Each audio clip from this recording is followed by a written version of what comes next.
Donc là, en l'occurrence, ce service, il est porté par deux associations donc, sur le département. Donc la première qui s'appelle l'ALEC, donc l'Agence locale de l'énergie et du climat, qui opère essentiellement en fait sur le territoire de la métropole, et l'AGDN qui, elle, a un rayonnement plus départemental, voilà, mais qui porte également les mêmes missions.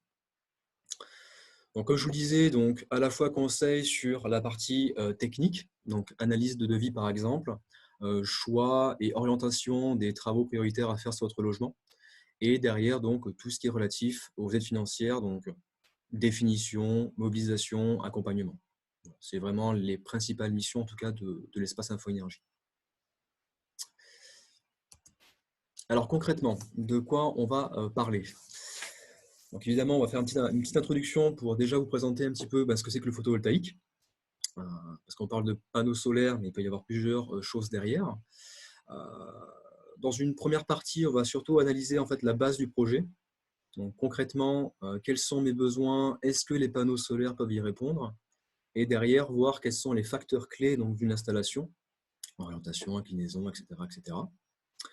Dans un second temps, donc une deuxième partie, ça va surtout être consacré à la définition des choix de contrats possibles. Donc concrètement, je veux partir sur un projet de panneaux solaires. Qu'est-ce que je vais en faire?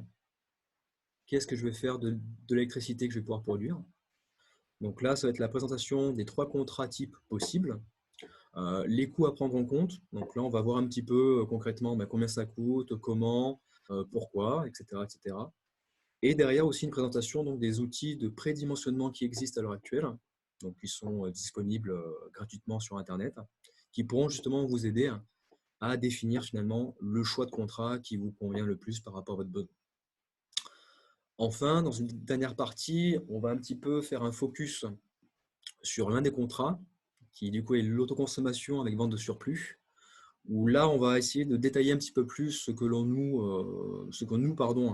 on voit au quotidien, donc que ça soit sur les devis, les propositions commerciales qu'on pourrait vous faire, les aides financières associées à ce genre de projet. Donc on va un petit peu vous faire un petit exemple, je pense, qui va vous faire un petit peu rire, mais qui est malheureusement souvent le cas à l'heure actuelle.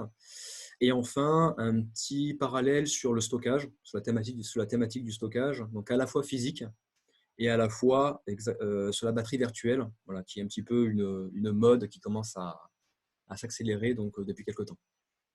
Donc évidemment, et notamment aussi pour répondre à une question d'un particulier, il y aura évidemment des temps de questions-réponses entre chaque partie. Donc, juste pour information, alors ça, vous en fichez un petit peu, mais j'ai un train à prendre à 19h, enfin à 20h30. Donc, il faut vraiment qu'à 19h30, on est terminé. Donc, on ne pourra pas répondre à toutes les questions, je pense. Mais comme je le disais, dans tous les cas, vous avez notre contact. Enfin, en tout cas, nous, on a vos contacts par mail. Donc, si vous avez des questions qui restent sans réponse, on pourra reprendre le contact avec vous par mail derrière. Donc, il n'y a pas de souci à ce niveau-là. Du coup, j'en profite pour rajouter, voilà, me présenter déjà, du coup, Marie Falcon, et puis dire que voilà, moi, je serai là pour récupérer toutes les questions que vous allez poser, du coup, via le petit onglet Merci. converser, donc en bas de la page. Donc voilà, n'hésitez pas à poser vos questions au fur et à mesure quand elles vous viennent à l'esprit, et puis je les poserai à Scott le moment venu. Donc ces 3 moments de questions. Tout à fait. Alors juste aussi pour l'information, il fait un temps exécrable chez nous. Donc il y a quelques orages, donc j'espère que ça ne va pas influencer sur le webinaire. Si ça plante, vous saurez pourquoi. Alors du coup, pour commencer notre introduction, on va mettre les pieds dans le plat directement, je vous le dis. Donc voici un petit graphique qui présente l'évolution en fait du tarif réglementé de l'électricité en France. Donc concrètement, ce graphique, il montre quoi? Il montre sur l'axe des abscisses, donc l'axe horizontal, il montre les différentes dates. Donc par exemple août 2006, août 2010, juillet 2012, etc., etc. Et à chaque fois, pour chaque date, vous avez du coup un petit rectangle, une petite barre bleue qui représente en fait l'évolution du prix de l'électricité sur cette date-là précise. Donc là, par exemple, pour août 2013, on a eu justement une augmentation de 5% du prix de l'électricité à ce moment-là, etc., etc. Et donc, la courbe rouge, elle, représente finalement l'augmentation cumulée donc, du prix de l'électricité d'année en année. Voilà, donc c'est vraiment le cumul de chaque hausse ou de chaque baisse d'ailleurs, depuis 15 ans en France. Et donc là, voilà, comme je vous disais, on met les pieds dans le plat directement. On voit concrètement qu'on a eu une hausse depuis 2006 d'environ 50% donc, du prix de l'électricité. Donc on paye concrètement 50% notre électricité plus chère en 2020 qu'en 2006. Voilà. Donc tout ça pour dire quoi? Tout ça pour dire que finalement, la thématique de la production solaire devient de plus en plus intéressante au fil du temps, notamment à cause du fait de cette augmentation d'électricité qui est régulière dans le temps. Voilà. On a tendance à dire qu'on est à peu près en moyenne sur une hausse de 3% du prix de l'électricité par an.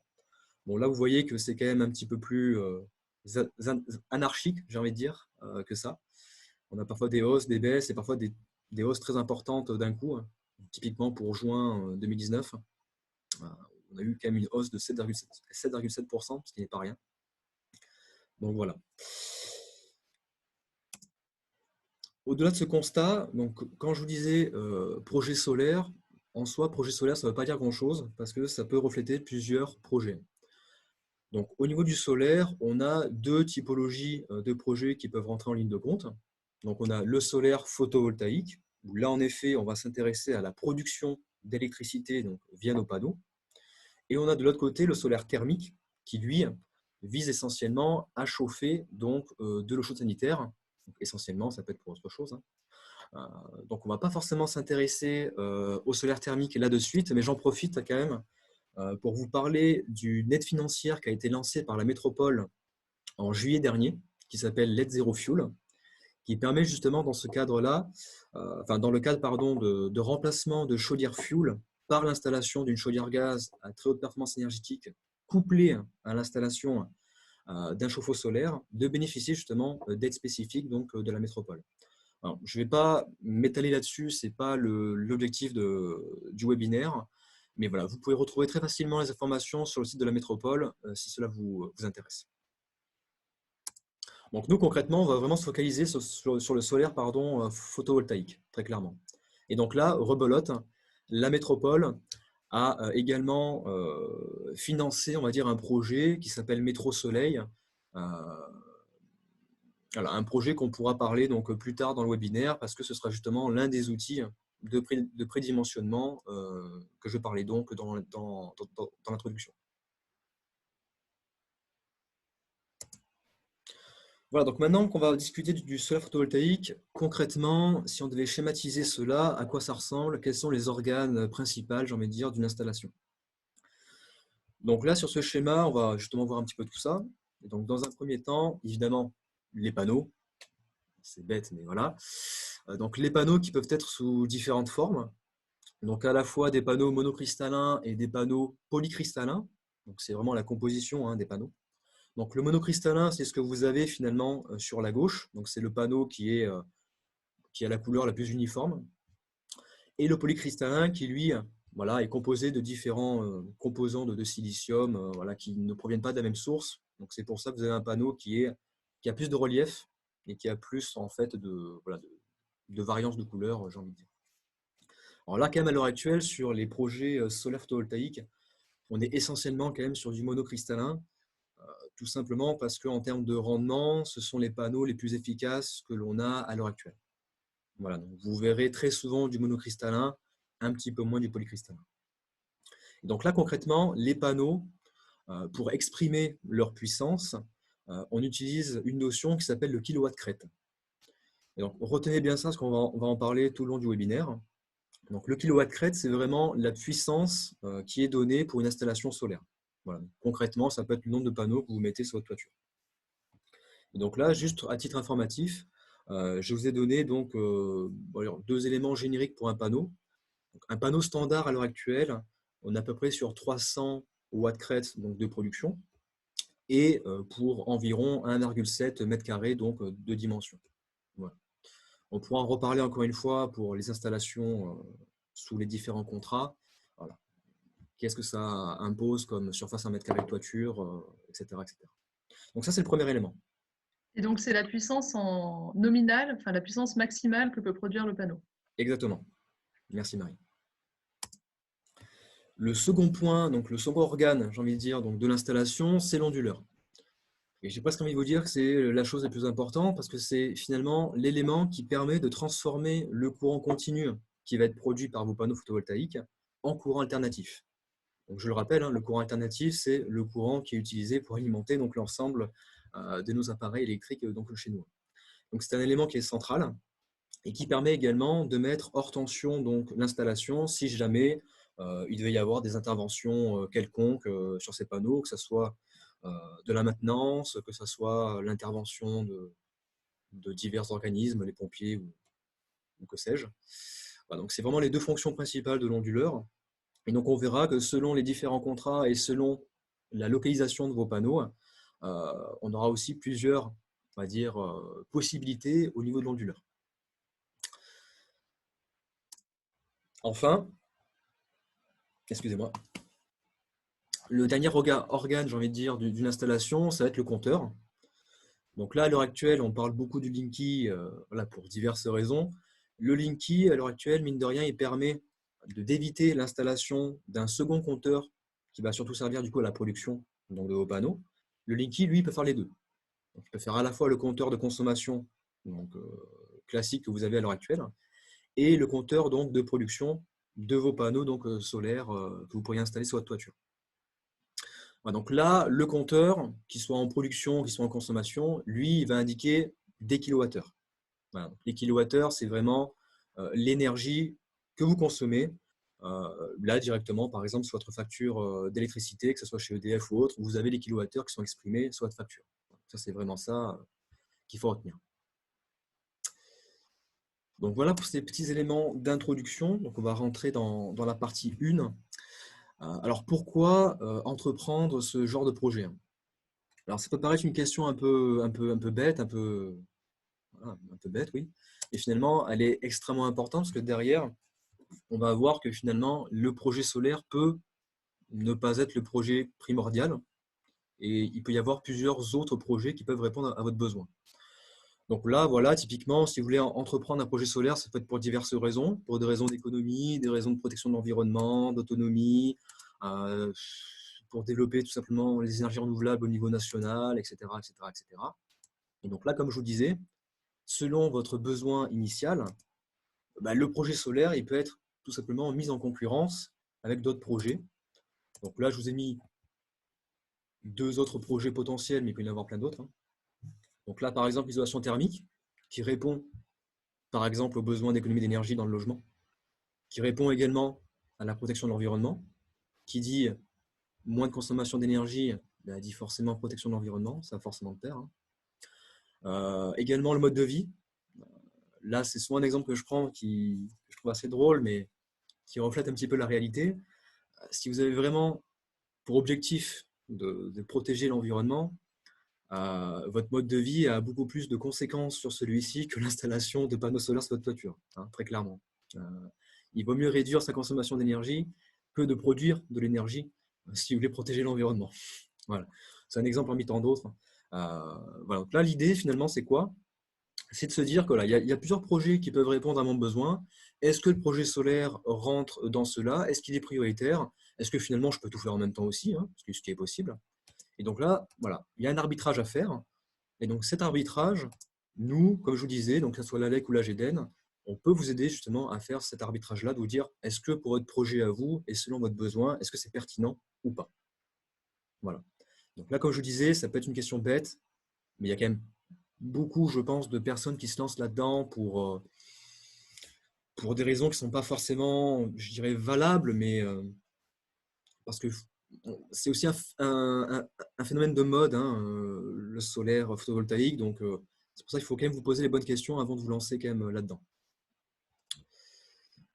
Une fois qu'on a fait ce schéma-là, là, typiquement, c'est un petit peu la version schématisée de ce que je viens de vous dire. Donc là, c'est un schéma qui a été fait par l'association Négawatt, qui est une association qui est, on va dire, une référence sur tout ce qui est relatif aux économies d'énergie et tout ce qui est politique de climat, on va dire, en France. Donc, ils ont fait un petit peu voilà, ce schéma pour expliquer ce que je viens de vous expliquer à l'oral. Donc, concrètement, dans un premier temps, on essaie plutôt de voir en termes de sobriété énergétique ce qu'on peut faire dans notre logement. Donc concrètement, prioriser les besoins énergétiques essentiels et évacuer tout le reste. Donc là, on peut rentrer dans cette optique de sobriété, tout ce qui est relatif aux éco-gestes dans le logement. Donc couper l'eau quand on se brosse les dents, éteindre les lumières quand on sort, veiller à ce que les veilles de notre logement soient le plus possible éteintes, etc., etc. Donc ça, c'est un gros pilier déjà pour vous permettre de faire des économies dans votre logement. On a ensuite le second point. Donc finalement, cette optique de sobriété fait un petit peu référence à ce que je vous disais par rapport au mode de vie, hein, donc à la pastille verte que vous avez à droite. Vous avez derrière ensuite l'efficacité, qui elle fait plutôt référence à la réduction de quantité d'énergie pour justement les consommations qu'on ne peut compresser, qu'on ne peut supprimer. Donc là, ça peut être par exemple l'isolation thermique de votre logement, donc la pastille orange que vous aviez sur la diapo précédente. Ça peut être le changement de votre chaudière fuel par une pompe à chaleur, une chaudière granulée ou que sais-je. Donc là, on essaie vraiment de, voilà, sur les consommations qu'on ne peut compresser, qu'est-ce qu'on peut faire pour améliorer le rendement et améliorer finalement et diminuer, du coup, dans un sens, euh, les besoins énergétiques donc, de ces consommations. Et enfin, le dernier pilier, c'est le renouvelable. Donc là, encore une fois, pour les besoins qu'on ne peut pas éviter, plutôt utiliser donc, des énergies renouvelables sur ces besoins-là. Voilà, donc là, ça peut faire en effet référence au solaire photovoltaïque, comme pour le thermique d'ailleurs. Voilà. Donc, c'est pour vous montrer un petit peu de manière schématisée ce que ça pourrait se faire. Donc une fois qu'on a vu ça, quels sont les facteurs clés, j'ai envie de dire, pour vous dire, bah voilà, est-ce qu'un projet solaire, est-ce que c'est réalisable sur mon logement? Voilà. Donc là, on va voir quelques points. Donc, évidemment, la première chose, c'est l'orientation. Alors évidemment, si vous faites démarcher par un commercial et qui vous dit que oui, oui, il n'y a pas de souci, façade nord, aucun problème. On peut vous mettre des panneaux, ça produira à fond, etc. etc. Voilà. Bon. Là, vous savez que déjà, vous êtes auprès d'un margoulin et que ça ne sert à rien de discuter davantage avec lui. Au niveau de l'orientation, évidemment, orientation sud à privilégier. Vous avez néanmoins des possibilités d'installation sur des façades qui seraient orientées ouest et est. Ce n'est pas du tout problématique en soi. Ça va forcément impacter un petit peu le rendement des panneaux, mais c'est tout à fait réalisable. Voilà. L'autre point à vérifier, c'est au niveau de l'inclinaison. Donc là aussi, on dit que l'inclinaison optimale, c'est 30 degrés.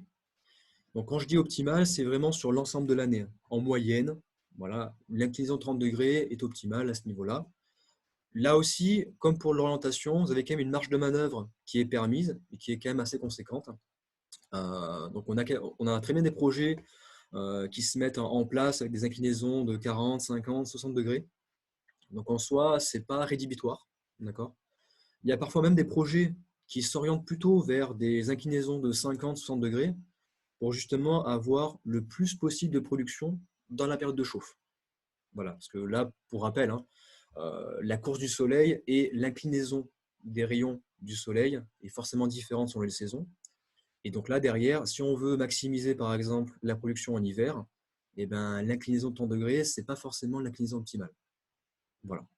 Il y a plein de choses à voir. Donc, tout ça pour vous dire quoi? Tout ça pour vous dire que l'inclinaison, si vous n'êtes pas à 30 degrés, ce n'est pas dramatique. Il faudra quand même faire un calcul pour voir si c'est intéressant, mais en soi, ce n'est pas rédhibitoire. Ce qu'il est davantage, par contre, c'est tout ce qui est influence des masques sur vos panneaux. Donc, tout ce qui est phénomène d'ombrage. Là, c'est beaucoup plus problématique, par contre. Donc là, on a tendance à dire qu'il y a une nécessité d'avoir un éloignement de 2,5 à 3 fois la hauteur du masque qui serait donc répercuté sur vos panneaux. Donc si vous avez un arbre, j'invente, hein, un arbre qui est devant votre logement qui pourrait faire ombrage sur votre panneau, il faudrait qu'il y ait 3 fois la hauteur du masque entre l'arbre et les panneaux en l'occurrence. Bon, ce n'est pas toujours le cas évidemment. Donc là, typiquement sur les ombrages, c'est beaucoup plus problématique à gérer. Et donc là, comme je vous le disais, notamment via l'onduleur, on aura des solutions qu'on pourra mettre en place pour justement, si on a une ombre portée sur un ou deux panneaux, l'onduleur pourra, dans certains cas, moduler un petit peu ce différentiel donc, de puissance. Enfin, ça va être la surface disponible. Donc là, évidemment, si vous n'avez que 3 mètres carrés de toiture disponible, ça va être compliqué d'avoir une installation conséquente. et également la nature même de votre couverture, de votre toiture, a son importance. Donc, voilà, tous les projets solaires sont à éviter, voire sont impossibles, sur tout ce qui est toiture amiantée, zinc, chaume, tuile poudron, etc., etc. Et donc, comme je vous disais, la surface 100 m² a également un rôle à jouer qui est somme toute assez importante. Là, pour vous donner déjà un ordre d'idée global, dès que vous avez entre 15 et 20 m² par notre toiture disponible, bien orienté, bien incliné, un projet est possible. Voilà. Si vous avez en dessous, ce n'est pas non plus rédhibitoire, mais vous aurez des possibilités qui seront moins élargies quand même. Derrière, une fois qu'on a vu un petit peu ces facteurs clés, une fois que finalement on s'est dit, voilà, bon, on a fait le tour, finalement c'est possible pour moi, quel niveau de production vous pouvez attendre de vos panneaux? Et donc là, j'ai repris un petit peu un graphique de l'ADEME qui montre en fait le niveau de productible possible, donc selon le territoire et selon donc, la puissance installée en toiture. Donc là, en fait, vous avez un dégradé de couleur, donc plus c'est vers le rouge, plus vous avez un productible, donc un niveau de production souhaité important. Plus c'est clair, moins c'est important, évidemment. Et donc là, vous avez en fait le nombre de kilowattheures possible par kilowatt crête. D'accord? Donc rappelez-vous, kilowatt crête, puissance installée des panneaux. Donc pour 1 kilowatt crête, vous avez tant de kilowattheures. D'accord? Voilà, donc là, vous voyez que finalement, la région Rhône-Alpes n'est pas trop mal et qu'en Isère, on n'est pas trop mal non plus. Voilà.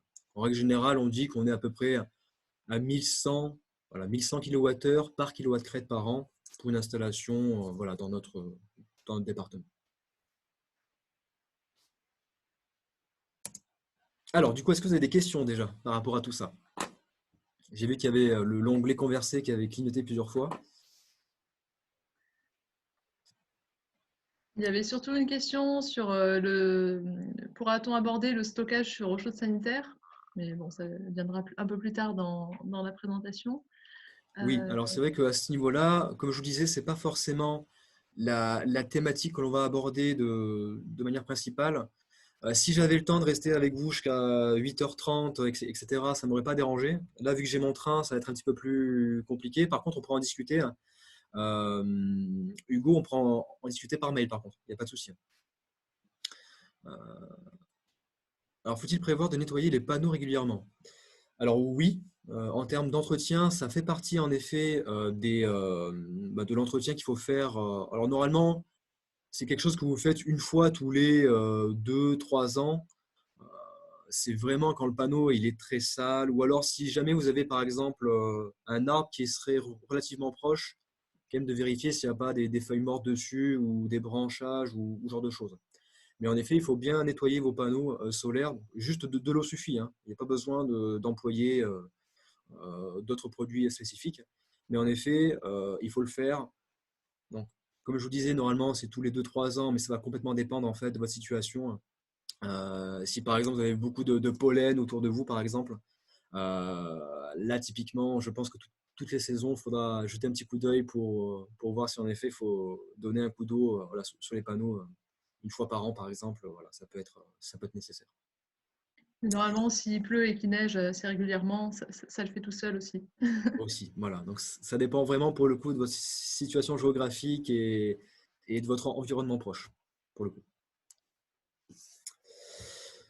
Alors, pourquoi impossible sur shingle, donc toiture shingle, pardon. Alors en l'occurrence, là, voilà, c'est une question technique que je ne peux pas répondre là-dessus de maintenant parce que concrètement, je ne le sais pas. Par contre, je pourrais faire une recherche de mon côté pour vous donner la réponse. Voilà, mais ça, c'est voilà, un argument que j'ai trouvé sur un site tout à fait sérieux, on va dire, et officiel. Donc, je les crois volontiers. Mais c'est vrai que là, en l'occurrence, je ne pourrais pas vous dire pourquoi. Je pense que c'est en termes peut-être de fixation, peut-être. En termes de fixation, ça ne doit pas être adéquat, cette typologie de couverture. Voilà, c'est juste une hypothèse, hein, il faudra que je le vérifie moi-même. En tout cas, je me le note. Je me le note. Alors, c'est une question d'Adrien.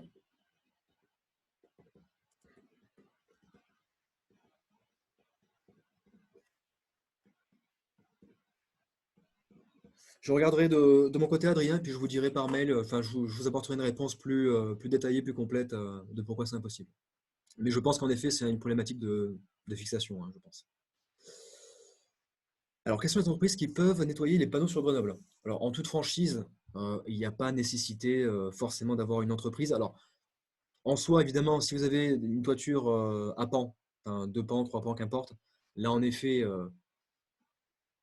c'est un petit peu plus problématique en termes d'accessibilité pour nettoyer le panneau. Euh, En soi, ça peut être tout simplement l'entreprise qui a installé le panneau, hein, en soi, hein. Comme je vous disais, en termes techniques, il n'y a aucun savoir-faire à avoir. C'est donner un coup de chiffon, donner un coup d'eau, hein. Donc en soi, n'importe qui pourrait intervenir sur ce genre de nettoyage, tant que finalement la personne serait en capacité de monter sur la toiture, hein. Ni plus ni moins. Euh, hum, Il y avait une question sur la partie batterie. Effectivement, on va l'aborder du coup. oui, oui, oui. Donc la partie batterie, on va vraiment l'aborder en troisième partie de manière assez poussée, j'allais dire. On va quand même en parler pas mal quand même. Et il y a un commentaire, du coup, je pense que c'est par rapport aux toitures shingle. Voilà, dans une cité médiévale, c'est interdit à cause du Ah ben PL. voilà, par exemple. Donc, en effet, c'est possible selon le règlement de la commune, donc selon le PLU. Vous pouvez en effet tout simplement ne pas avoir la possibilité d'installer de panneaux solaires. Donc là, en effet, c'est aussi un point réglementaire à vérifier en amont. Dans tous les cas, et ça on pourra en parler plus tard, pour l'installation de panneaux solaires, vous êtes obligé d'avertir votre mairie.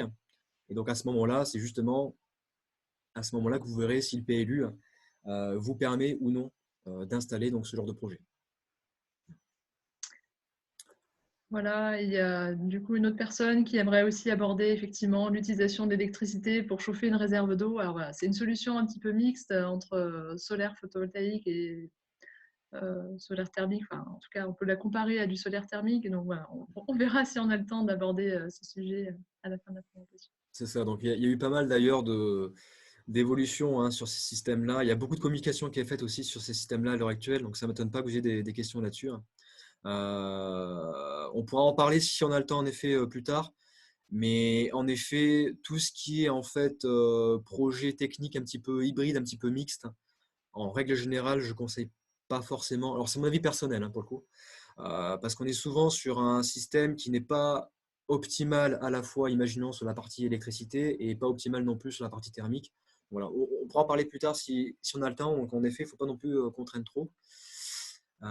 Est-ce que pour le moment, pour la partie introduction, première partie, est-ce qu'il y a d'autres éléments qui vous viendraient à l'esprit, hein? Il n'y a pas d'autres questions. Par contre, j'ai eu un commentaire en privé voilà, qui me disait que pour l'inclinaison, il dirait plutôt 30 à 35 degrés. Oui, oui, en effet, c'est ce qui est donné en règle générale comme inclinaison optimale. En effet.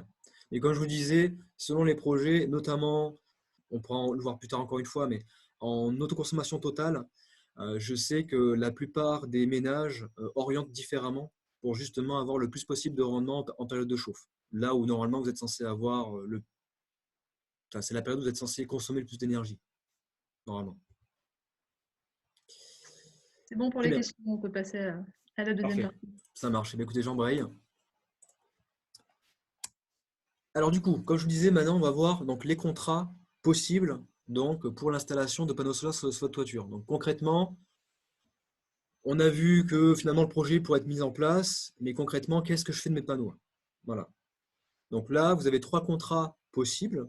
Donc le premier contrat, c'est justement la vente totale. Donc là, vous mettez vos panneaux sur votre toiture et donc l'intégralité de votre production va partir sur le réseau via donc une rémunération qui vous serait donc concédée à ce moment-là. Voilà, donc là, la totalité pendant de la production est directement vendue sur le réseau électrique auprès d'un acheteur obligé. Donc, à 100% du temps, en tout cas, sur le début du contrat, c'est auprès donc de EDF obligation d'achat. Et donc derrière, une fois que ce contrat il est fait, vous pouvez, si vous le souhaitez, transférer ce contrat auprès d'un acheteur alternatif. Donc Enercop, Equateur. Là aussi, en annexe de cette présentation, vous avez l'ensemble des acheteurs alternatifs qui peuvent vous racheter le contrat si vous le souhaitez. Donc là, ce qu'il faut garder en tête, c'est que cette vente totale, ces contrats, eh ben, c'est des contrats sur 20 ans. Donc ça veut dire quoi? Ça veut dire que derrière votre projet, il faut quand même qu'il soit bien pensé. Parce que derrière, vous ne pourrez pas revenir en arrière. D'accord? Donc si votre contrat, j'invente, hein. Si votre contrat, au bout de 10 ans, vous dites, bah non, je veux l'arrêter, eh ben, ça ne marche pas forcément comme ça. Ou en tout cas, si vous le faites, vous allez perdre une grosse partie des revenus de votre installation depuis qu'elle a été installée sur votre toiture. Donc, vous tirez une balle dans le pied, hein, littéralement. Donc, contrat sur 20 ans, relativement rigide. Donc, ça à garder en tête voilà, pour votre projet. Comme je vous disais, il faut vous poser les bonnes questions avant quand même de vous lancer là-dedans. Donc, ça, c'est la première forme de contrat. La seconde forme de contrat, c'est l'autoconsommation avec vente de surplus, où là, on va avoir une partie qui va être consommée sur place, tandis que l'autre, donc le surplus, sera cédé donc sur le réseau électrique via, encore une fois, une rémunération qui sera donc établie. Pardon.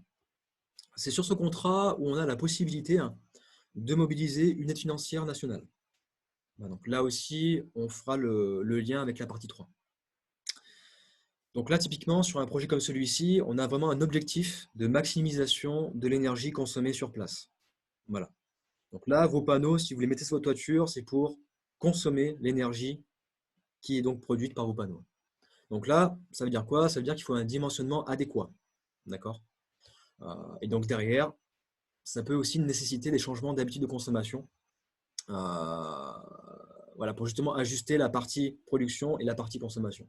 Donc on va voir ça de suite après.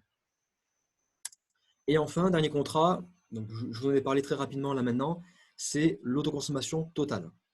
Donc là, concrètement, vos panneaux, c'est pour votre consommation personnelle et rien d'autre. Voilà.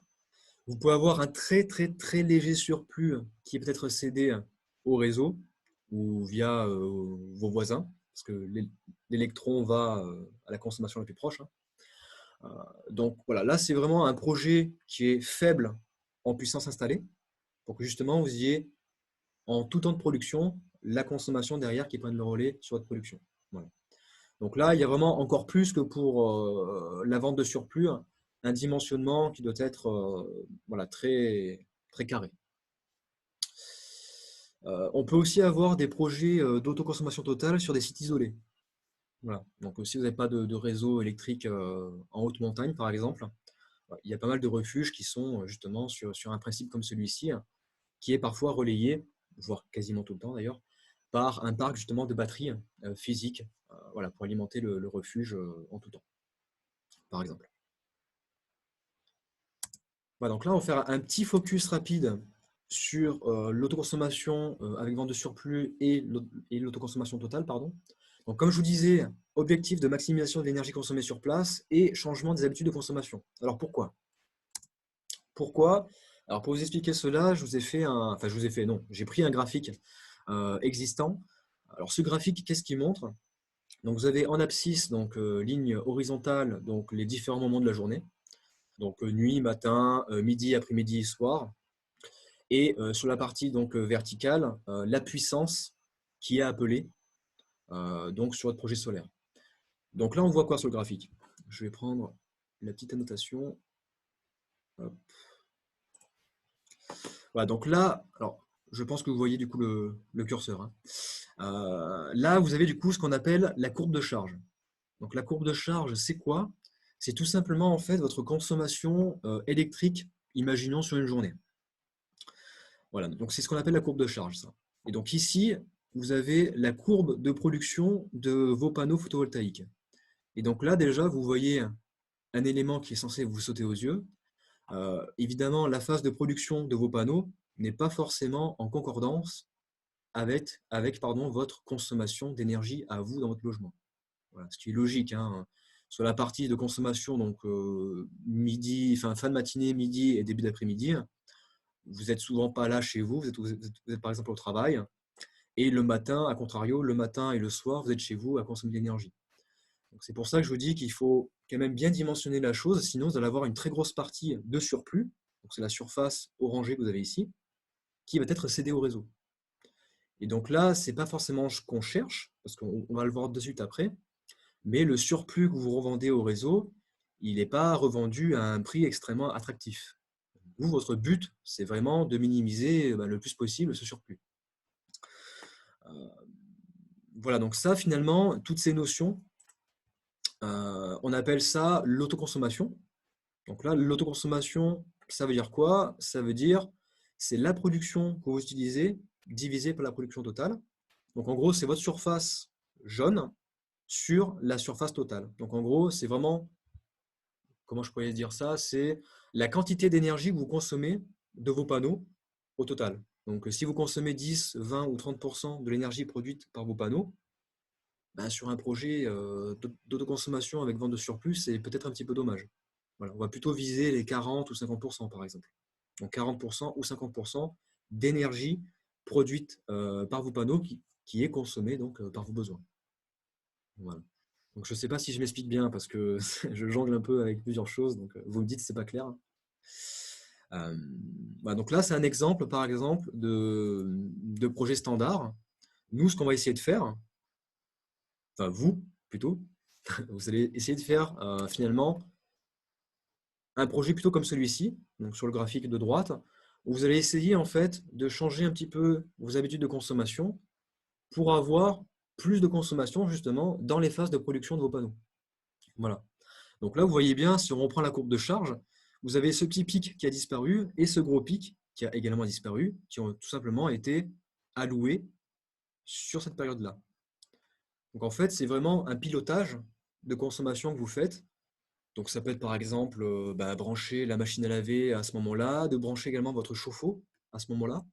Voilà, il y a plusieurs éléments que vous pouvez piloter chez vous. Et donc là, quand vous avez un projet d'autoconsommation avec vente de surplus, c'est très important de pouvoir piloter donc, ces différents éléments dans la période de production de vos panneaux.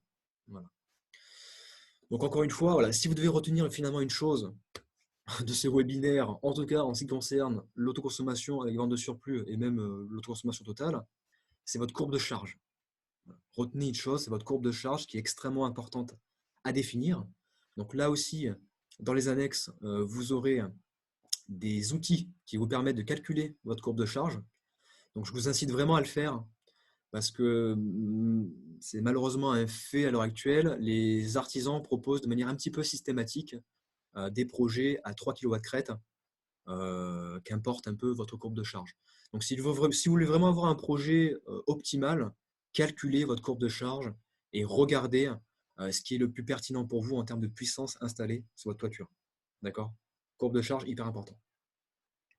Et la courbe de charge, elle est calculée heure par heure, ou même des fois, ça va jusqu'à demi-heure par demi-heure, sur une journée et aussi sur l'année. Du coup, ça peut aussi permettre de comparer forcément une journée d'été.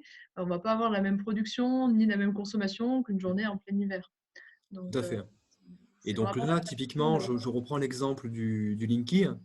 Le Linky, normalement, il est censé vous donner votre courbe de charge. Alors, je ne me souviens plus du pas, si c'est un pas horaire ou un pas par demi-heure, je ne m'en souviens plus, mais en tout cas, il est censé vous donner votre courbe de charge heure par heure sur une journée, par exemple. Donc, vous êtes Par contre, Pardon. il faut juste bien penser à activer la courbe de charge, Voilà. du coup, se connecter sur l'espace client d'Enedis et demander à activer cette courbe de charge. Sinon, il va vous donner simplement votre consommation d'électricité mois par mois et ce ne sera pas suffisant pour bien dimensionner un système photovoltaïque. On voit vraiment qu'on a besoin d'avoir cette finesse en fait dans les consommations pour faire le dimensionnement. C'est ça. Donc après, je ne sais pas, en toute franchise, je ne sais pas si l'outil d'Enedis fonctionne très très bien. Personnellement, moi j'avais fait le test il y a 1 an et demi de cela et ça fonctionnait pas vraiment. Donc je ne sais pas s'ils ont fait des efforts là-dessus depuis lors. Je vois que l'onglet conversé clignote pas mal, donc je pense qu'il y a pas mal de retours là-dessus. Mais bon, dans tous les cas, même si l'outil d'Enedis ne fonctionne pas à merveille, vous pouvez le faire vous-même, dans tous les cas. Donc, et donc l'autre notion, au-delà de l'autoconsommation, il y a une autre notion à avoir en tête, c'est l'autoproduction. Et donc là, l'autoproduction, c'est quoi? C'est en fait finalement votre taux d'indépendance du réseau. Moi, j'appelle ça comme ça. Finalement, c'est votre production qui est utilisée. Donc là, c'est bien cette surface-là jaune que vous avez sur en fait votre consommation totale. Voilà, tout simplement. Donc évidemment, plus vous avez un taux d'autoproduction élevé, ben, plus vous êtes indépendant du réseau, logiquement. Voilà. Donc, ce qui ne veut pas dire que les deux sont corrélés. Vous pouvez très bien avoir un taux d'autoconsommation extrêmement élevé et un taux d'autoproduction très faible. Donc typiquement sur un projet de taille modeste. Voilà. Et inversement, si vous avez un projet de 6 kW crête en autoconsommation avec vente de surplus, il est fort à parier que vous ayez un taux d'autoconsommation qui soit relativement faible, mais peut-être un taux d'autoproduction qui soit plus important. Voilà. Juste la réaction était sur effectivement le Linky permet d'avoir un pas de temps de 30 minutes et il y a effectivement d'autres logiciels qui récupèrent la courbe de charge et qui peuvent vous permettre de l'avoir sur une tablette. Voilà, tout à fait. Du coup, alors voilà, comme je vous disais, le surplus, on va éviter. On va éviter pourquoi? Parce que du coup, vous vous posez la question, comment est valorisée mon électricité en surplus et en vente totale? En vente totale, voilà, là vous avez le tableau. Donc concrètement, vous voyez qu'il y a différents paliers selon la puissance que vous installez sur votre toiture. Vous allez avoir du coup un tarif qui va vous être proposé qui sera différent. Voilà. Donc concrètement, pour un projet qui se situerait entre 0 et 3 kW crête, on aurait du coup en vente totale, hein, je le précise, on aurait votre kilowattheure qui serait valorisé à 18 centimes et demi à peu près, donc du kilowattheure. Donc là, c'est bien en euros par kilowattheure. Hein. Donc là, c'est 18 centimes, voilà, 50, etc., etc., selon les puissances que vous installez donc sur votre toiture. Voilà. Donc ça, c'est pour la vente totale.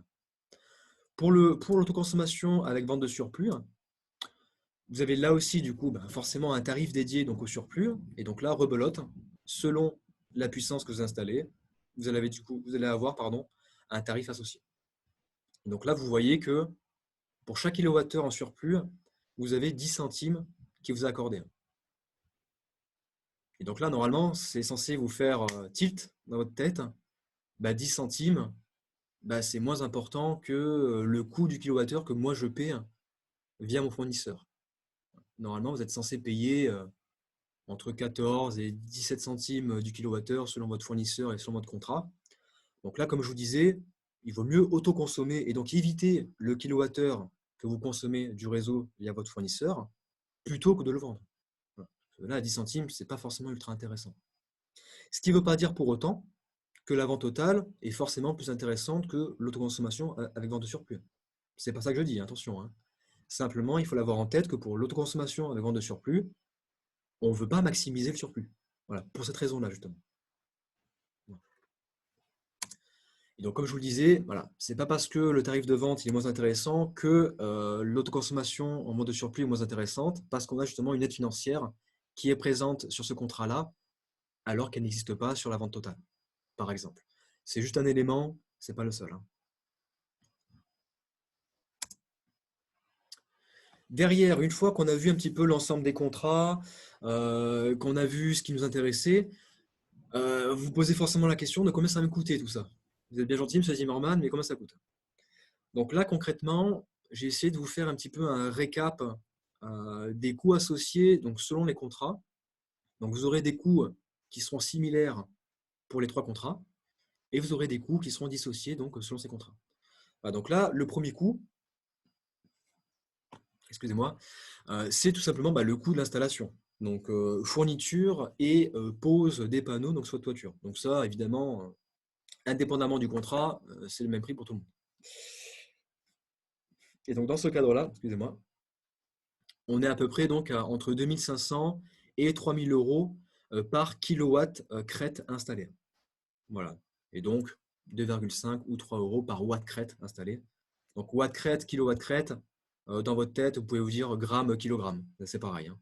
Voilà, si vous voulez faire la, la conversion. Voilà, donc ça c'est un coût identique pour les 3 contrats. Derrière, vous allez avoir un coût de raccordement. Donc là, le coût de raccordement, il va être différencié du coup selon le contrat.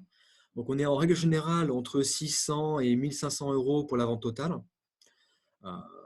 On est soit à 0 euros, soit à 50 euros pour l'autoconsommation avec vente de surplus. Donc je sais qu'à l'époque, c'était 50 euros. Est-ce que là, maintenant, c'est gratuit? Je sais que c'était en cours de discussion il n'y a pas si longtemps que ça. Donc c'est possible que ce soit gratuit à l'heure actuelle. Et bon, dans tous les cas, c'est entre 0 et 50 euros. Donc, bon, sur un projet de plusieurs milliers d'euros, je pense que ce n'est pas la chose qui vous intéresse le plus. Et pour l'autoconsommation totale, pardon, là, c'est gratuit. Voilà, parce que tout simplement, voilà, il n'y a pas de, il y a pas de raccordement, en fait, hein, tout simplement. Enfin, en tout cas, s'il y en a un, il est minime, quoi. Ça commence à se gâter au niveau du temps. L'autre coût, ça va être sur le contrôle de conformité, dans ce qu'on appelle le consuel. Donc ça, on va vous le demander de manière systématique. C'est un petit peu le certificat en fait de conformité de votre installation, tout simplement. Donc là, ces contrôles de conformité, donc ces formulaires, entre guillemets, là aussi, vous les retrouverez en annexe.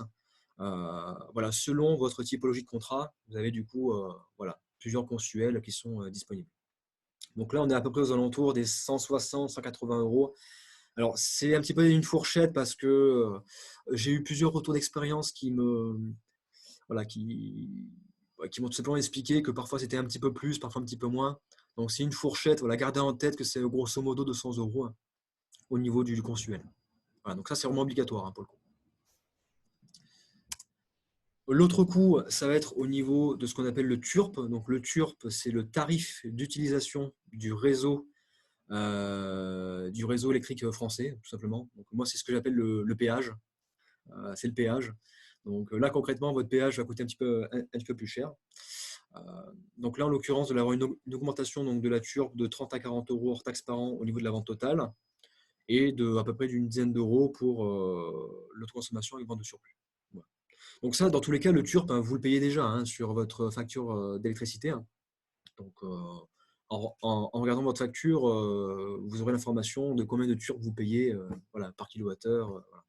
Donc là, ça va un petit peu augmenter voilà, selon votre contrat que vous mettez en place. Au-delà de ça, au niveau de la TVA, ce qu'il faut garder en tête, et c'est pour ça hein, d'ailleurs notamment qu'il y a pas mal d'artisans qui proposent des projets à 3 kW et pas au-delà, et parfois pas en dessous, c'est qu'au-delà de 3 kW crête, vous allez avoir une TVA à 20%, qu'importe le contrat que vous faites, et en dessous de 3 kW crête, vous serez à 10%. Voilà. Donc il faut l'avoir en tête, c'est une règle un peu arbitraire, un peu carrée, mais c'est comme ça que ça fonctionne. Enfin, si vous installez des panneaux solaires sur votre toiture, là aussi, il faudra prévenir votre assurance habitation et faire les modifications nécessaires. Donc là aussi, vous pouvez pourquoi pas avoir une assurance habitation qui augmente un petit peu par rapport à votre projet. Donc là, c'est complètement variable hein, selon votre assurance voilà, et selon l'organisme que vous avez par rapport à ça. Voilà, donc c'est un petit peu les coûts globaux que j'ai essayé de synthétiser un petit peu comme ça. C'est pour que vous l'ayez en tête. Hein. On n'a pas à vous dire forcément que le coût associé à un projet photovoltaïque, c'est que le coût du devis. Non, c'est pas toujours le cas. Donc il faut l'avoir en tête. Effectivement, le coût va varier suivant la puissance installée. Plus il y a un effet d'échelle qui joue beaucoup. Donc, effectivement, plus on installe de panneaux, plus le prix unitaire du panneau installé baisse.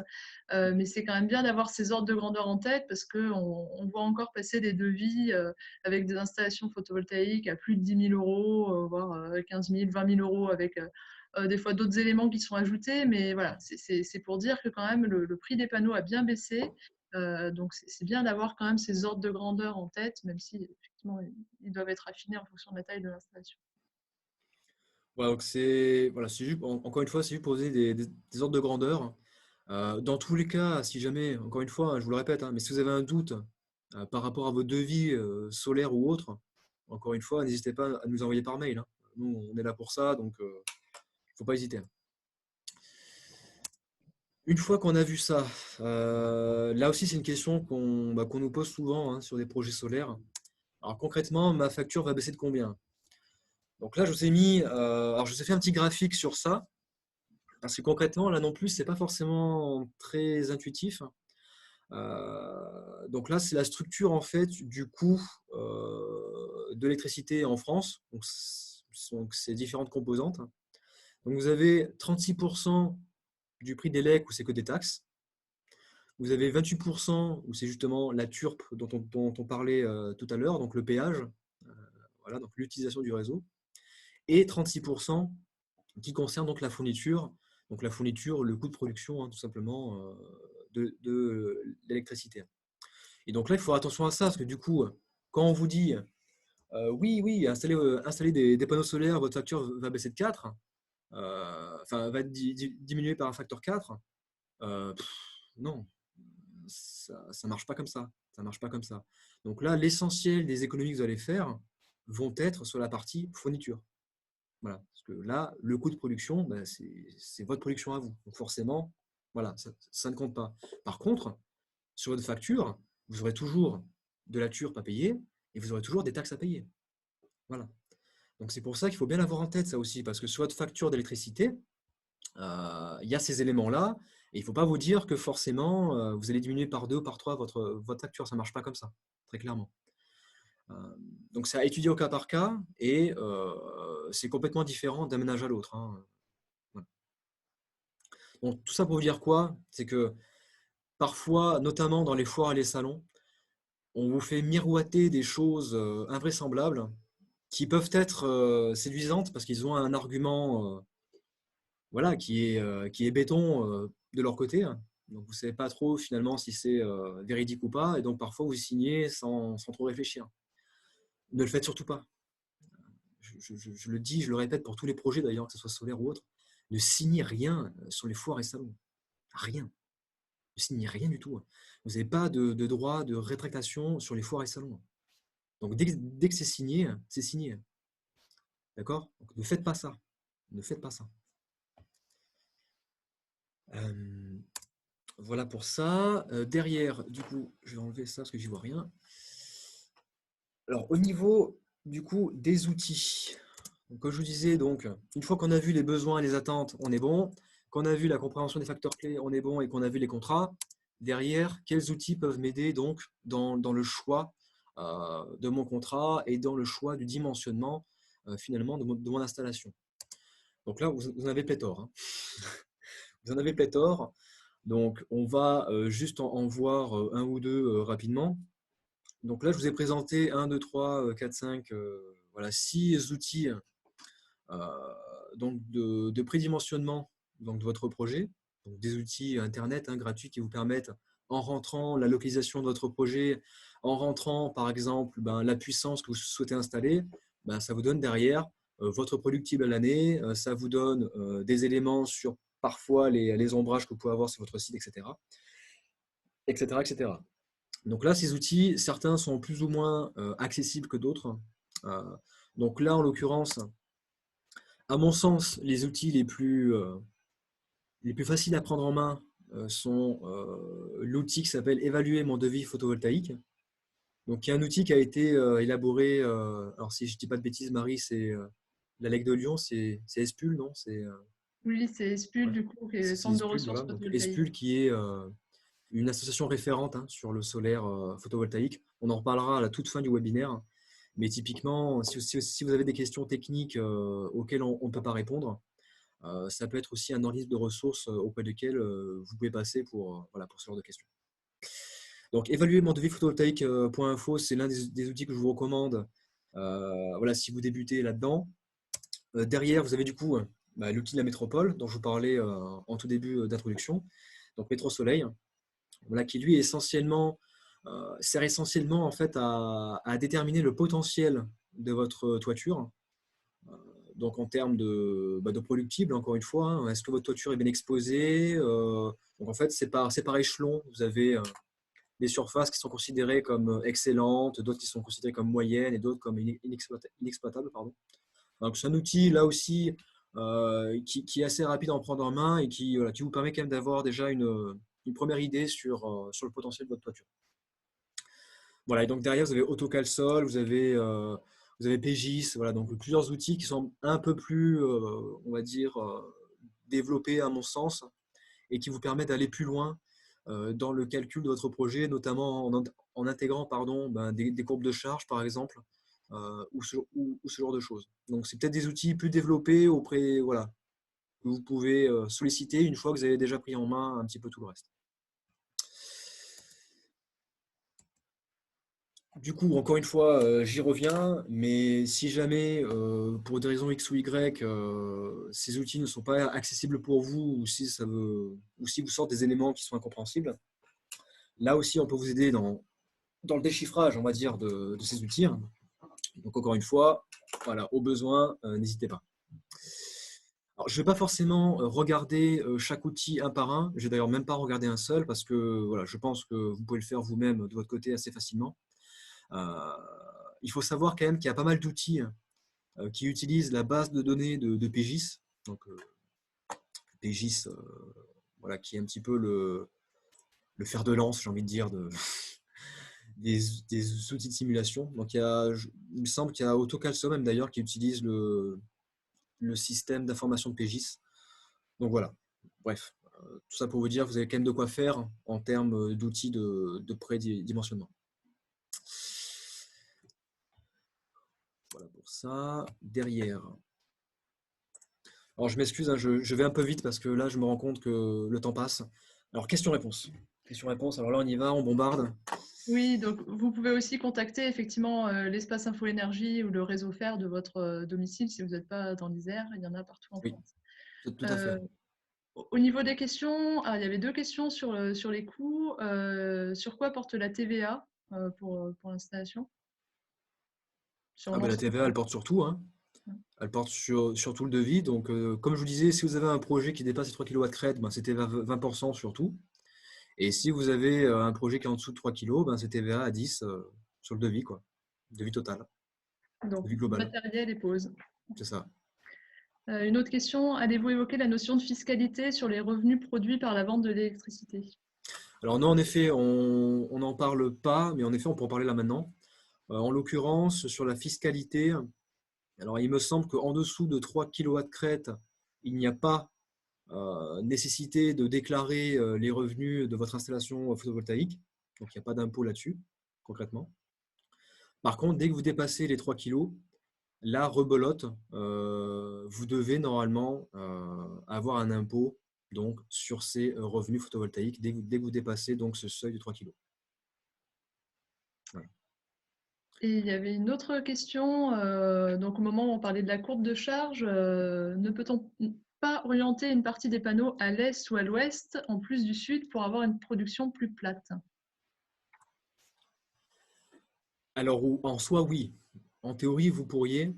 Ce qui est plus dérangeant par rapport à ça, c'est pour l'installation globale du système.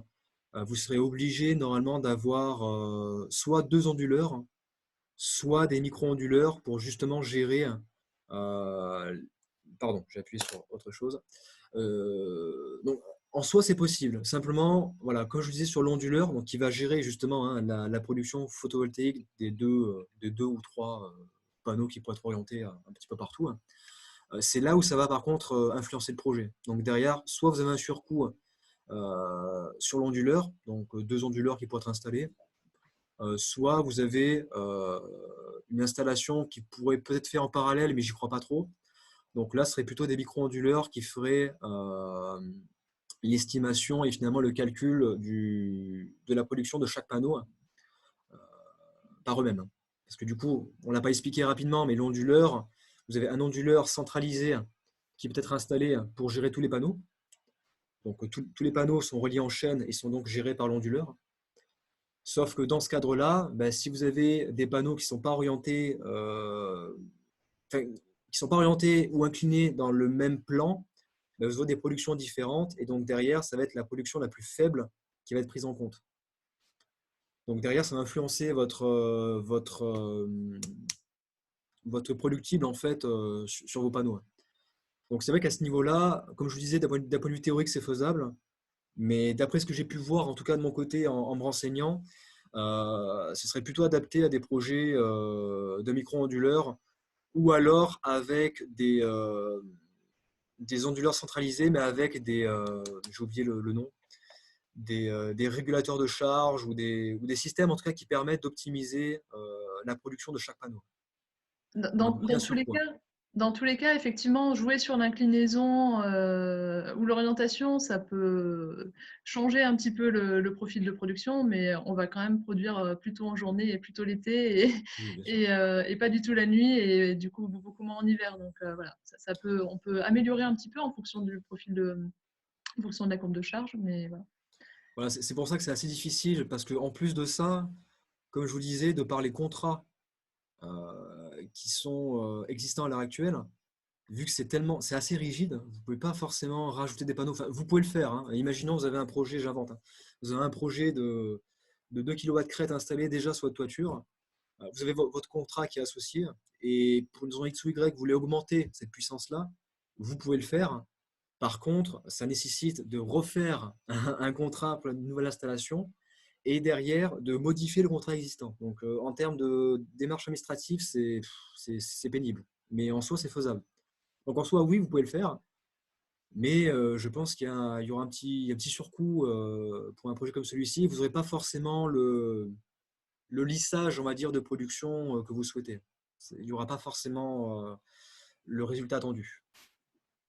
Voilà, donc j'ai la confirmation, effectivement, il n'y a pas besoin de 2 onduleurs, mais on peut installer en 2 boucles, pas de Voilà, problème. Un petit voilà. informateur privé qui me donne des petits conseils en plus. C'est parfait. Pouvez-vous aborder un peu les batteries et le stockage? Oui, et on va passer du coup à la troisième partie.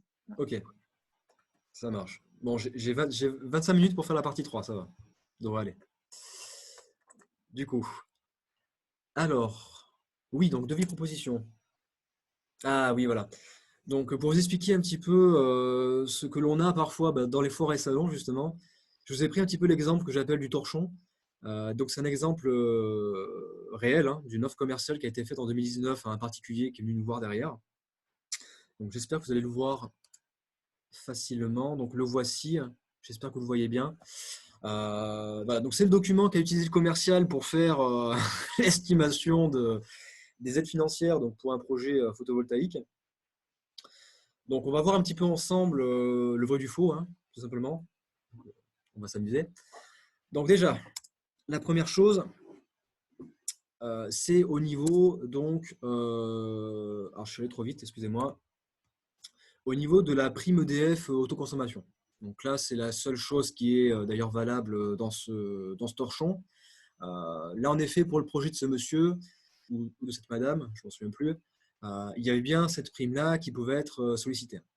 Voilà, donc ça, c'est la première ligne qui est bonne et ce sera la dernière, donc profitez-en. Derrière, le crédit d'impôt, concrètement, il n'existe plus depuis 2014 donc pour les projets photovoltaïques. Donc ça, c'est du pipeau. Tout ce gros pavé que vous avez là, c'est une seule et même aide que l'on appelle la prime énergie. Donc tout ce pavé là, c'est pareil, c'est du pipeau et qui en plus n'est pas mobilisable pour les projets photovoltaïques. Donc là aussi, voilà, ça veut rien dire, hein, voilà. Donc et donc derrière, finalement, on n'a pas un total de 4 850 € d'aide financière mobilisable, mais plutôt 1 740 €. Et encore, et encore, je le précise, si les démarches sont faites correctement. Donc, là, à mon avis, avec une proposition commerciale comme celle-ci, on vous dit oui, oui, on s'occupe de tout, vous inquiétez pas, raccordement chez Enedis, contrat avec EDF, obligation d'achat, on vous fait tout. Et puis finalement, à la fin, vous vous rendez compte que votre projet il a été fait n'importe comment, que c'est même pas signalé auprès d'Enedis, et que finalement, votre contrat, ben, vous ne pouvez pas l'avoir. Voilà. Donc voilà pour cet petit exemple de torchon. Donc encore une fois, je le rappelle, en termes d'aide financière, il y a uniquement une seule aide qui existe et c'est pour l'autoconsommation avec vente de surplus. Derrière, au-delà de l'aide financière, il nous propose 20 panneaux. Donc 20 panneaux, 20 panneaux de quoi? C'est combien la puissance installée, hein? On ne sait pas. Il a mis une flèche, je pense qu'il voulait le mettre, mais il ne savait même pas combien de puissance faisaient les panneaux qu'il proposait. Ça ne m'étonnerait pas en tout cas. Donc voilà, donc finalement on sait pas sur quoi on part, on ne sait pas sur quel prix, enfin, bon, bref. Voilà. Là finalement, il nous annonce bien le prix. Donc là on voit 29 900 €. Donc moi sur 20 panneaux, je me suis dit, 20 panneaux, on est à peu près à 6 kilos, à peu près, normalement, dans ces eaux-là. Donc on serait plus ou moins normalement aux alentours des 15 000 €. Ah ben non, 30 000 euros. D'accord, ok, très bien, super. Euh, voilà, et donc derrière, évidemment, on vous donne voilà, des montants de prêts, voilà, des prêts à 2% ou je ne sais quoi pour financer le projet. Et derrière, on vous dit évidemment que ce prêt sera financé via les revenus photovoltaïques que vous aurez. Ah bon, vous voyez un petit peu la chose, quoi. Donc, tout ça pour vous dire que ça, c'est encore valable aujourd'hui, hein. Donc là, de nouveau, faites attention quand même à ce qu'on peut vous dire. Voilà, la plupart du temps, de toute manière, ces offres commerciales, à moins d'être vraiment, comment je pourrais dire ça, complètement néophyte euh, dans les projets solaires, normalement, vous sentez l'arnaque voilà, quelque part. Donc voilà pour cet exemple torchon. Euh, Maintenant, comme je vous disais, là, je vous ai quand même présenté rapidement un devis qui pourrait être correct. En tout cas, on a plusieurs informations sur le système qui est proposé. Donc, on a la puissance, on a la typologie de panneaux qui est utilisée, donc la marque, le modèle, la conformité avec la norme, la garantie fabricant, etc. Pati patata. Le système d'intégration, c'est vrai que ça, on n'en a pas parlé, mais en termes de mise en œuvre au niveau des panneaux, on peut l'avoir en surimposition. Donc, on pose sur les tuiles, on accroche hein, tout simplement. Soit en intégration, donc carrément dans la toiture. Donc, les panneaux font office de couverture et donc d'étanchéité, hein. Bon, à la suite de divers problèmes, justement, d'étanchéité à l'appui, etc., on en parle un petit peu moins. Enfin bref, onduleur, coffret, enfin voilà, on a toutes les informations sur ce devis. Derrière, on a aussi des informations sur les frais annexes. Donc j'ai pu vous présenter un petit peu sur les diapos précédentes. Donc un raccordement Enedis, voilà. Derrière des options, que ce soit sur des options donc de comptabilisation de votre production, de suivi de production au fil du temps, etc. Et derrière, vous avez tout ce qui est mise en place, tout ce qui est démarche, qui fait quoi. Ça, pour le coup, c'est quand même sympa d'avoir finalement un petit encadré, un petit schéma, un petit infographique, importe, ou en tout cas l'information de, voilà, c'est l'artisan qui fait ça, tu as des démarches, moi, je n'ai pas besoin de m'en occuper, et c'est inscrit dans le devis. C'est inscrit dans le devis. Donc là, au moins, vous êtes sûr que s'il y a un pépin, voilà, c'est la faute. C'est en tout cas la responsabilité de l'artisan, et c'est pas la vôtre. Mais au moins, c'est indiqué. Voilà. Je ne m'attarde pas trop là-dessus. Donc, comme je vous disais, donc, en termes d'aide financière, donc, par rapport à l'autoconsommation et vente de surplus, la seule aide financière qui existe, c'est la prime à l'investissement. Et donc, cette prime à l'investissement, un petit peu finalement en parallèle de la valorisation de votre électricité en vente totale et en surplus, vous avez du coup des paliers. Donc là, pour chaque palier, vous avez donc un montant d'aide financière qui vous est donc alloué. Et donc, dans ce cadre-là, pour un projet, imaginons, de 3 kW crête, eh bien, vous avez 390 € qui vous est donné par kilowatt crête installé. Voilà. Donc concrètement, vous auriez 1170 € d'aide globale pour un projet de 3 kW crête qui serait donc versé et étalé sur 5 ans.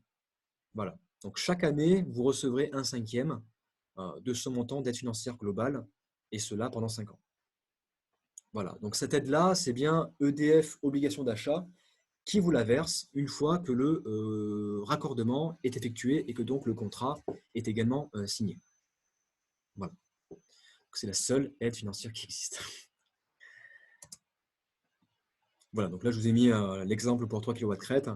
Comme je vous disais, 1170 € global et donc étalé sur 5 ans, donc à peu près à 235 € par an. Voilà. Voilà pour ça. Donc sous quelles conditions? Voilà, donc là tout ce qu'on a vu finalement par rapport à la valorisation de la production de vos panneaux, en fait, toutes les conditions, tout le règlement qui est derrière, ça vient justement de ça, ça vient de l'arrêté tarifaire du 9 mai donc 2017. Je ne vais pas m'amuser à vous détailler l'ensemble du texte, mais ce qui en ressort, on va dire grossièrement, c'est que cet arrêté, il oblige, depuis 2017 en tout cas, de passer auprès d'un installateur qui soit agréé, qui soit labellisé, Donc là, vous avez les 3 labels qui peuvent être, sollicités pour l'attribution de cette prime à l'investissement. Derrière, ce qu'il faut garder en tête, c'est qu'il y a également des critères d'implantation. Donc concrètement, je prends un exemple bête et méchant, mais si vous avez un projet d'installation au sol, ça ne fonctionne pas. Voilà. Donc là, les critères d'implantation pour l'attribution de cette prime à l'investissement sont que les panneaux doivent être parallèles au plan des éléments de toiture, bon, ce qui est quasiment tout le temps le cas, hein. Ça peut être également valable pour les toitures terrasses et également pour tout ce qui est pergola, ombrière, etc., etc.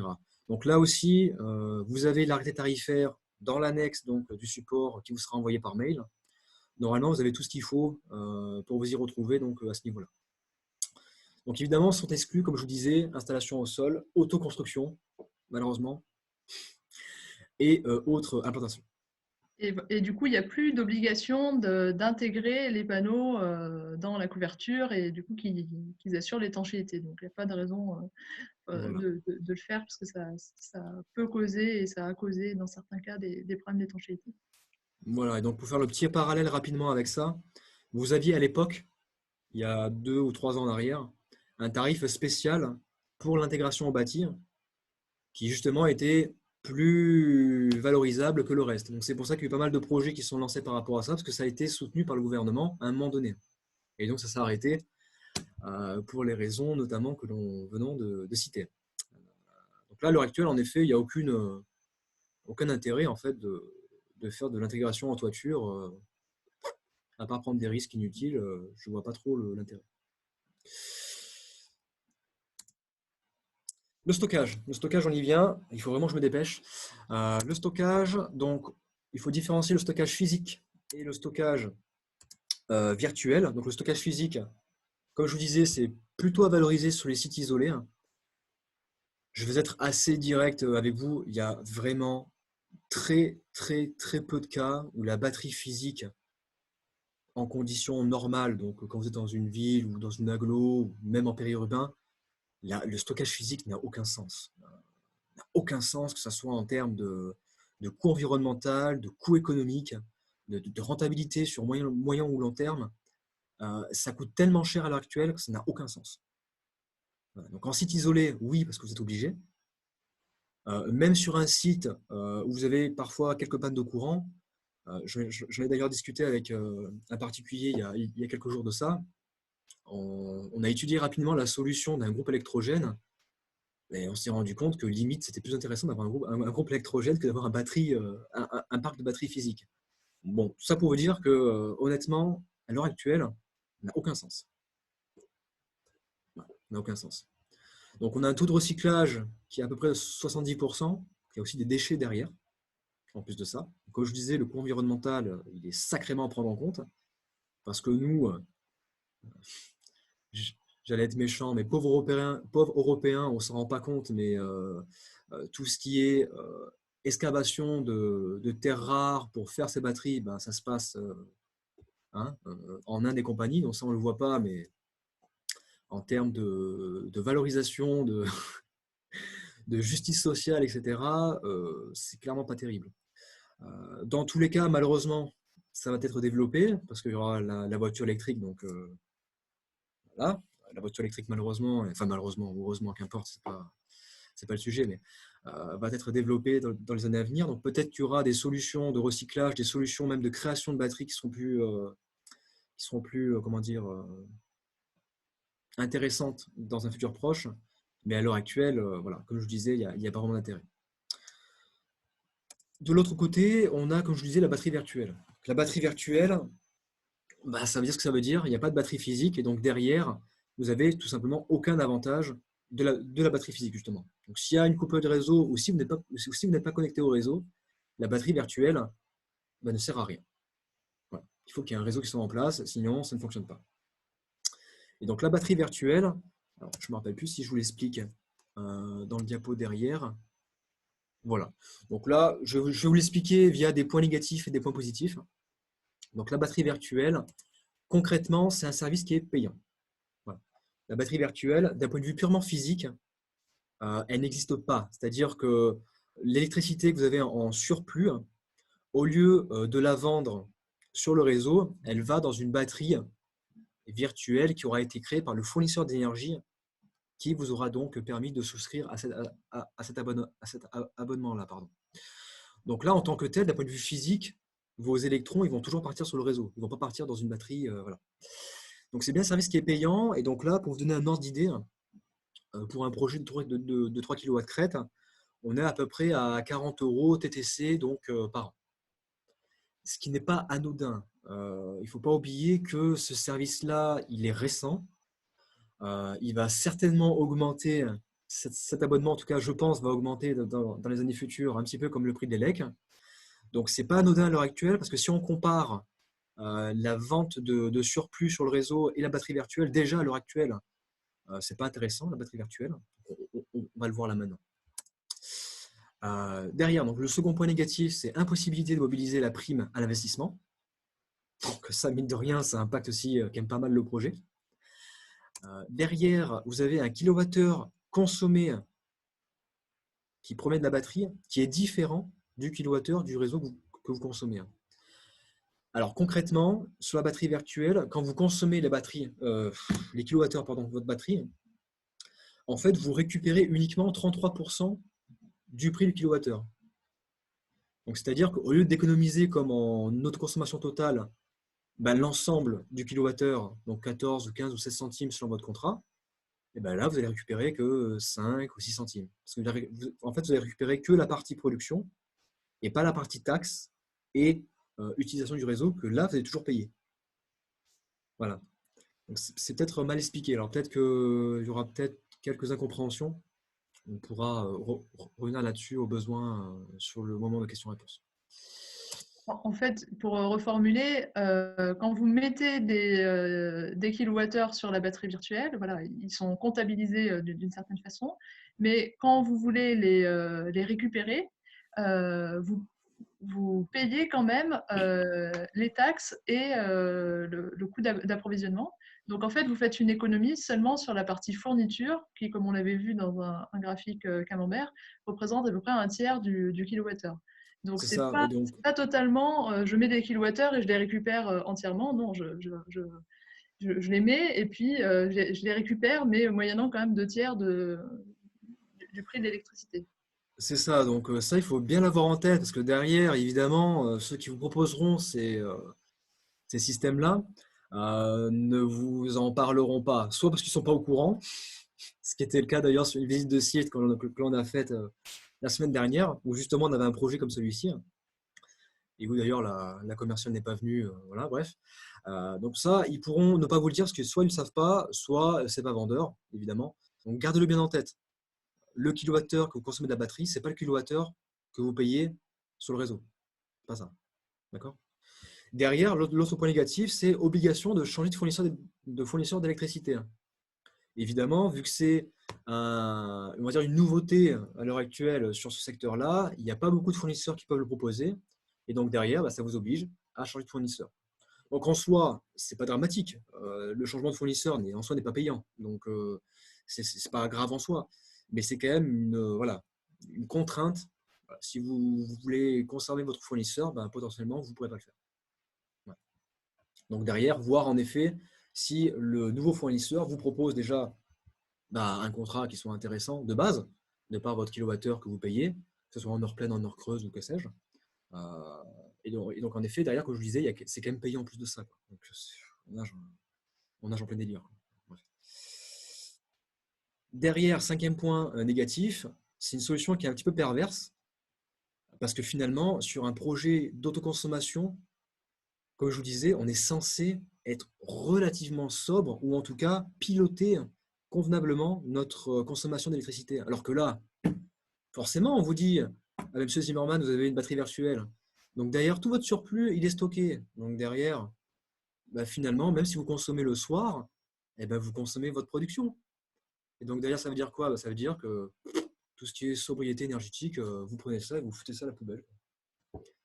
Voilà. Donc c'est une solution qui est un peu perverse à ce niveau-là. Parce que on sort quand même du contrat moral de base qui est censé quand même vous amener à une consommation plus vertueuse, plus logique. Donc c'est un petit peu dommage à ce niveau-là. Tout de même, il y a quelques points positifs tout de même. Donc dans un premier temps, ça peut permettre une meilleure valorisation du kilowattheure dans le temps.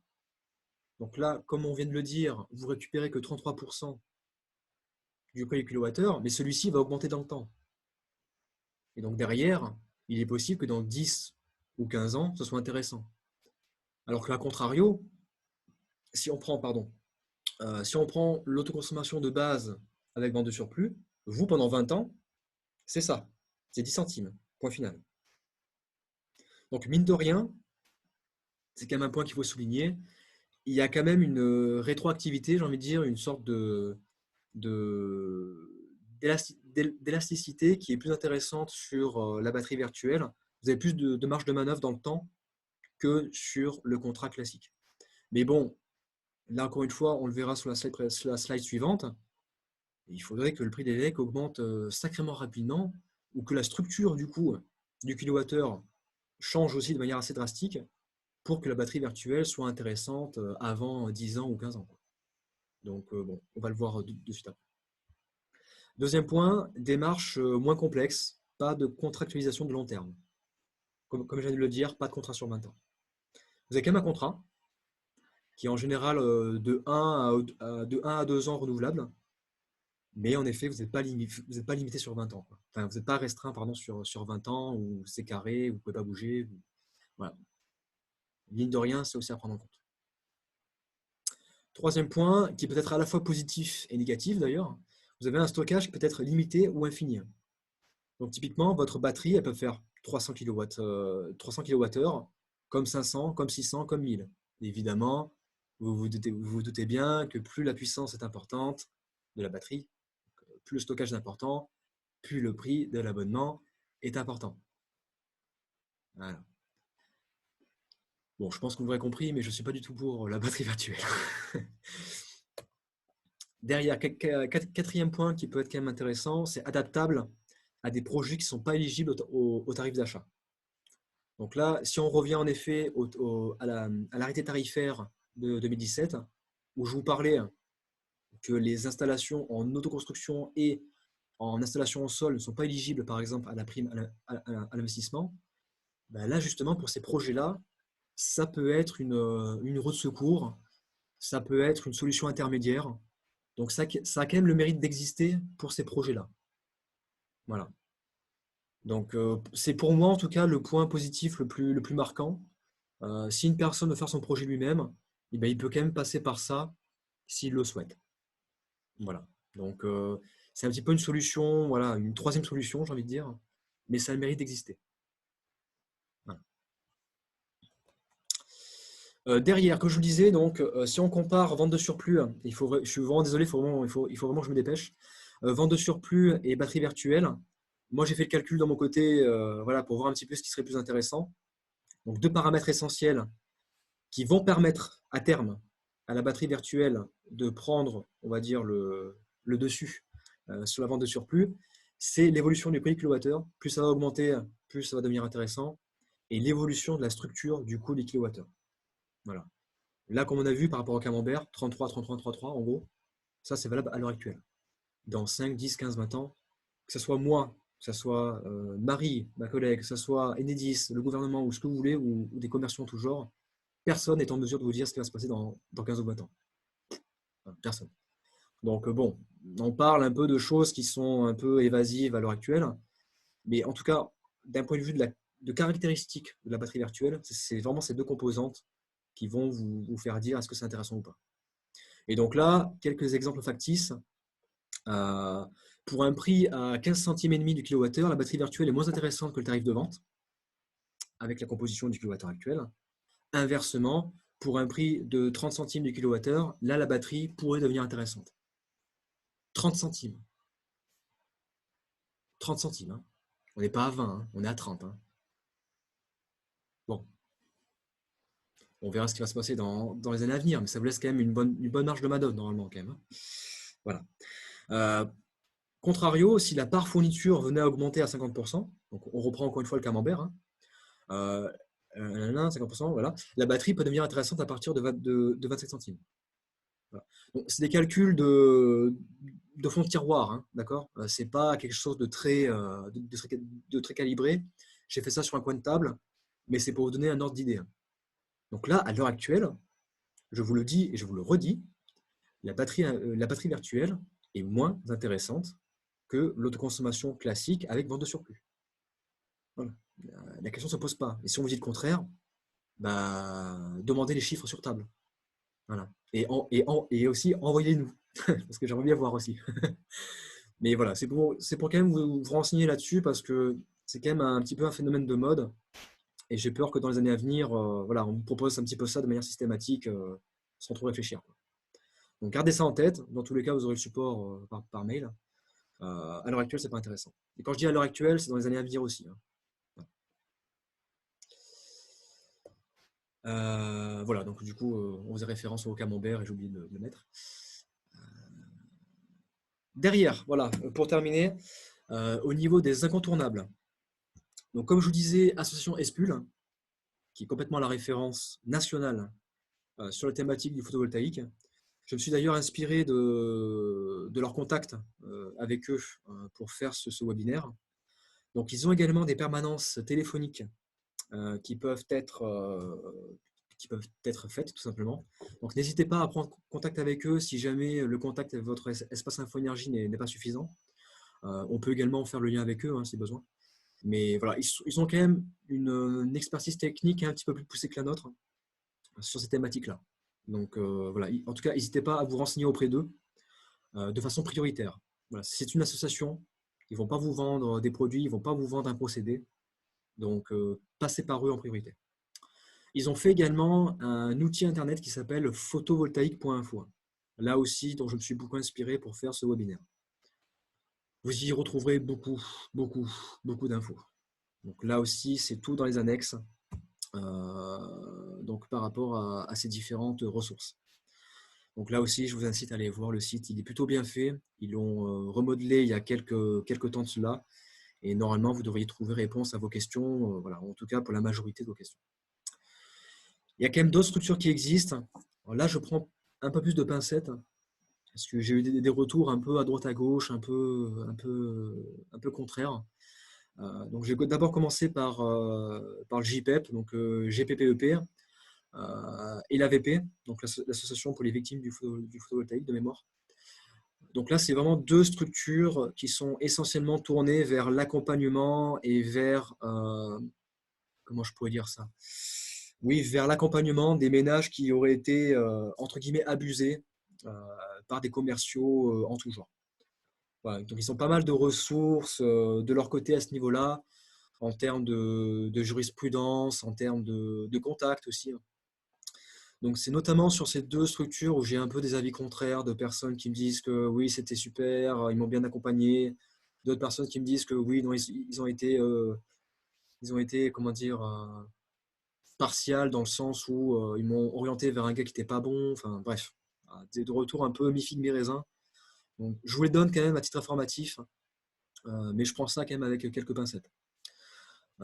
Et au-delà de ça, vous avez donc l'association BDPV, qui, elle, sert essentiellement à comparer des installations proches. Donc ça peut être extrêmement intéressant si vous voulez avoir quelques retours d'expérience sur votre localité, par exemple. Voilà, typiquement, j'ai Monsieur Dupont qui est mon voisin, qui a un projet photovoltaïque. Bon, évidemment, si c'est votre voisin, vous pouvez directement lui demander, ce sera plus rapide. Mais bon, bref. Voilà, vous avez Monsieur Dupont qui habite au fin fond du quartier, avec qui vous ne parlez pas forcément. Là, ce sera potentiellement renseigné dans la base de données de BDPV. Et donc là, vous pourrez voir la production donc, des panneaux donc, de ce maître d'ouvrage. Et donc derrière, voir concrètement c'est quoi le retour d'expérience, en fait, tout simplement. Donc à ce niveau-là, c'est quand même, je trouve, un outil qui est assez sympa, pour le coup, à prendre en main. Vous n'aurez pas forcément beaucoup d'infos dans votre localité, hein. J'ai fait deux, trois simulations, on n'a pas forcément énormément, enfin une très grosse base de données. Mais au moins, ça vous permet d'avoir un retour d'expérience global, même, sur l'ensemble des installations, par rapport à la marque, par rapport au modèle, par rapport à la puissance installée, concrètement, sur l'ensemble des projets à 3 kW crête, concrètement, en réel, c'est quoi le productible. Donc ça, vous pouvez l'avoir sur BDPV, c'est quand même intéressant pour le coup. Voilà, donc là, n'hésitez pas en tout cas à vous renseigner là-dessus, donc rebelote hein, dans les annexes ou même sur Internet, vous le trouvez facilement. Voilà pour ça, et puis évidemment, nous nous sommes quand même mis en contact incontournable quand même. Donc surtout vos espaces info énergie, donc j'ai mis Alec et AGDN pour l'Isère, hein, mais c'est également les vôtres, donc si vous êtes dans un autre département, pardon. Donc ça peut être des Adil aussi, hein, ça peut être Solia aussi qui porte l'espace info énergie, enfin, ça peut être voilà, plusieurs structures. Voilà pour ça, je me laisse 5-10 minutes pour répondre à vos questions. Je suis vraiment désolé, mais il faut vraiment que je me dépêche. Ce que je peux vous proposer par contre, pour peut-être aller un poil plus vite, c'est peut-être de revenir vers vous dans tous les cas par mail pour vous renvoyer du coup donc, le support PowerPoint. Et puis à ce moment-là, si vous avez des questions auxquelles je n'ai pas pu répondre là maintenant, on pourra dans tous les cas échanger par mail, il n'y a pas de souci. Donc là, je vous écoute pendant 5-10 minutes grand max pour les questions et puis après, je devrais vous laisser. Alors pour l'instant, il n'y en a pas des questions, donc je ne sais pas Ah, si… ok. Donc ça veut dire que j'ai été parfaitement clair et que vous avez tout compris, ou qu'à l'inverse, vous êtes parti sur autre chose et je vous ai perdu. Donc j'espère que c'est la première solution. Non, je pense que c'était clair, mais voilà, c'est peut-être un petit peu tard, je ne sais pas, pour un vendredi soir. Parfait, merci à vous. Voilà. D'accord. Voilà. Comme je vous disais, dans tous les cas, je vous envoie ce mail, donc ce support pardon, par mail. Et puis si vraiment vous avez une question, n'hésitez pas. Comme je vous disais, moi je ne suis pas un expert du photovoltaïque. Par contre, je peux faire des recherches pour vous, hein.